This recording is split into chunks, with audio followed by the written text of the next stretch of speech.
허리케인 데스크.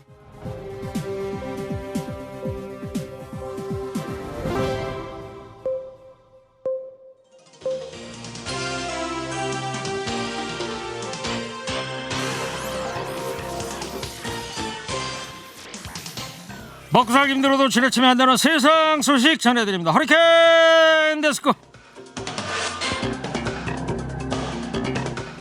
첫 번째 소식입니다. 한국토지주택공사 직원들이 경기 광명 시흥 신도시의 토지를 신도시 지정 전에 매입한 정황이 추가로 나타났습니다. 중앙일보가 경기도 시흥시 과림동 일대 토지 실거래 내역을 분석한 결과 3기 신도시 지정 전에 토지를 매입한 것으로 추정되는 LH 직원 10명이 더 나온 겁니다. 추가로 드러난 정황을 보면 앞서 밝혀진 사례와 유사한 점이 많았는데요. 지인, 가족, 직장 동료 등 여러 명의 공유자로 등재돼 있고 매입 대금의 절반 이상을 대출로 충당하는 식입니다. 이번 조사는 신도시 지정 지역 중 한 개 동만을 대상으로 한 것이어서 LH 직원의 땅 매입 사례는 더욱 늘어날 전망입니다.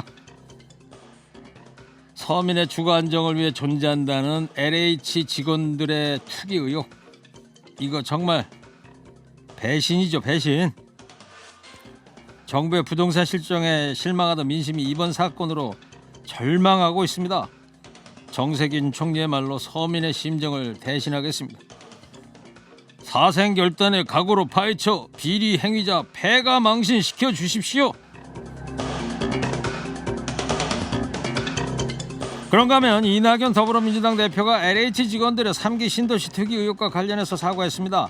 가장 강력하게 응징하고 가장 강력한 재발 방지 대책을 최단 시일 내에 수립해서 다시는 이런 일이 없도록 확실히 하겠다고 약속했습니다.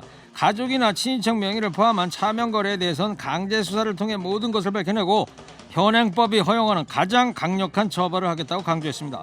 김태년 더불어민주당 원내대표도 공직자 부동산 투기 환수와 투기 공직자의 취업 및 인허가 취득 제한을 비롯한 처벌 강화 등을 담은 이른바 LH 투기 방지법을 3월 국회에서 최우선으로 처리하겠다고 밝혔습니다. 뭔 일만 터지면 매번 다시는 이런 일이 없도록 하겠다고 하는데요. 도대체 언제까지 이런 얘기 들어야 합니까? LH 직원들의 투기 의혹은 정부의 부동산 정책에 대한 믿음을 무너뜨렸습니다.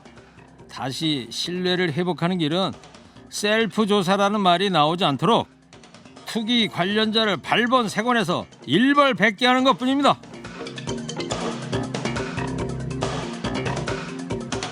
한편 야당에선 공직자 부동산 투기를 경범죄로 규정한 대통령령을 바꿔야 한다고 압박하고 나섰습니다.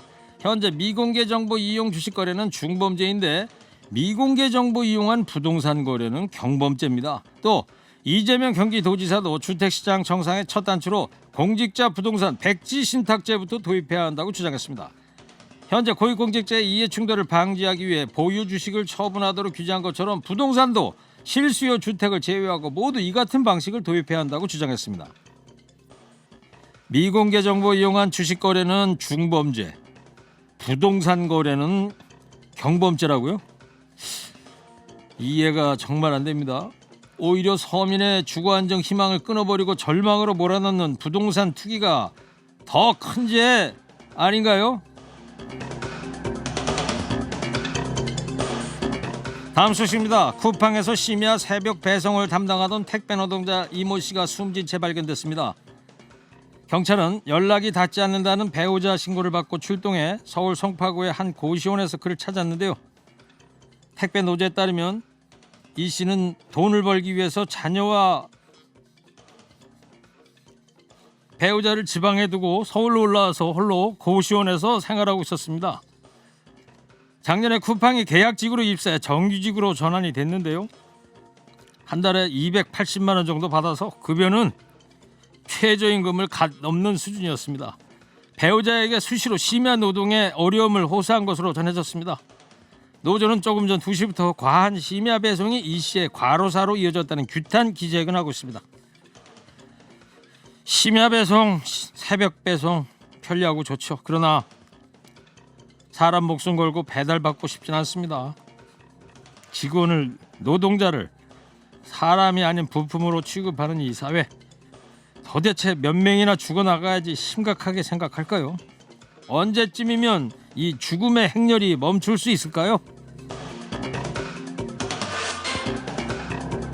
마지막 소식입니다. 네이버 다음 모바일 앱의 뉴스 서비스 알고리즘이 보수 성향 언론사들의 기사 위주로 편향돼 있다는 세간의 인식을 확인해주는 조사 결과가 나왔습니다. MBC 스트레이트와 데이터 분석 업체 실험에 따르면 네이버 마이뉴스에서 가장 많이 노출된 언론사는 중앙일보, 연합뉴스, YTN, 조선일보, 한국경제 순이었습니다. 이들 상위 5개사는 전체 노출 기사의 절반가량을 점유했습니다.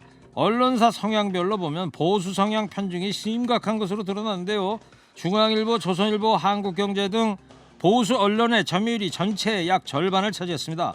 한겨레, 경향, 오마이뉴스 등 이른바 진보 언론의 점유율은 모두 더해도 3.6%에 불과했습니다. 또 이용자가 예전에 읽은 기사를 토대로 맞춤형 기사를 추천해준다는 인공지능 알고리즘도 이용자의 성향과 무관하게 보수 중도 언론만 추천하는 것으로 나타났습니다. 그동안 네이버 다음 모두 뉴스 서비스는 사람의 주관적 개입을 배제하고 인공지능 알고리즘을 이용해 자동 배치한다 이렇게 주장해왔으나 알고리즘 설계의 공정성 문제는 여전히 해소되지 않고 있습니다. 한마디로 이런 뉴스는 열심히 검색해야만 볼 수 있다는 거죠. 네이버는 영업비밀이라는 이유로 뉴스 편집 알고리즘을 공개하지 않고 있는데요. 아무리 영업비밀이라지만 이거는 좀 설명 필요해 보입니다. 오늘 허리케인 데스크 여기까지 하겠습니다. 깨어있는 시민이 됩시다. 잠시 후에 무거운 녀석들과 주요 뉴스 더 자세히 살펴보겠습니다.